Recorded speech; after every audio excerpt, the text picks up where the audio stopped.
Parating pa lang yung Pasko guys, pero kung maghanda si Mayor, parang Noche Buena na for today's video. Grabe, sobrang busy na ng mga marino, kaliwat kanan na yung paglalagay ng dekorasyon. Tara, samahan nyo makimarites yung kalbo, let's go!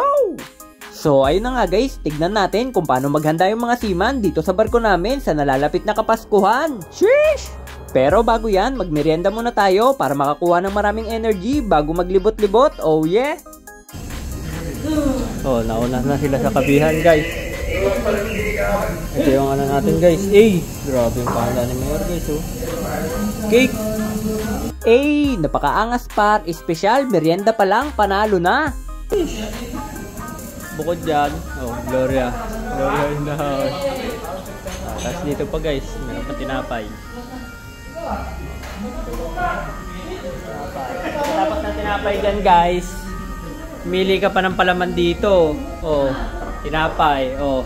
Merienda pa lang yan guys. Wala pa dyan yung pangmalakasan. Oh, ikot lang muna saglit si Kalbong Seaman. Tapos tibog tayo ng tanghalian. Ayun, si Johnny. Busy na magkabit ng Christmas tree. Marami din pala sila nagde-decorate dyan guys. Dahil sa sobrang laki ng barko. Gusto kasi ni Mama yung bongga para lahat ng sasakay na pasahero masaya. Tignan nyo naman guys yung mga Christmas tree. Talagang hindi tinipid sa sobrang dami. May maliit, may malaki, pero saka na natin bilangin. Pakita ko na lang muna sa inyo yung jumbo. Napakaangas par. Kalat pa lang, nakakapagod na. Alright! Ito pala yung pinaka main Christmas tree namin guys. Talagang mayaman sa mga bula-bula. Pati sa mga pailaw, kumpleto. Wala nga lang regalo at ang taas, 2 palapag. Sheesh!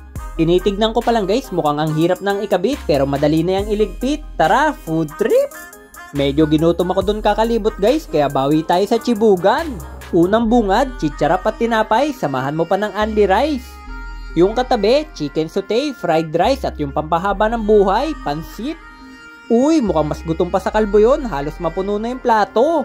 Tapos sa kabilang lamesa, mga gulay-gulay, karga lang ng karga, walang pigilan, magsawa ka hanggat gusto mo. Oh, Kung ito, malakas magkarga, meron naman ako nakitang nagda-diet, healthy living. Grabe oh. Baka first timer yan. Diet na agad, wala pang bagong taon. Labas tayo dyan sa trip niya. Basta si Kalbong Seaman TV, chibog kung chibog. Saka na tayo magda-diet guys pagkatapos ng New Year, oh yeah. Shoutout na rin pala dito sa kasama kong kumain. Para akong nananalamin, tali na lang yung kulang. Mapapagkamalan na kaming lato-lato. Alright! Bang ulit guys, tingnan nyo naman yan.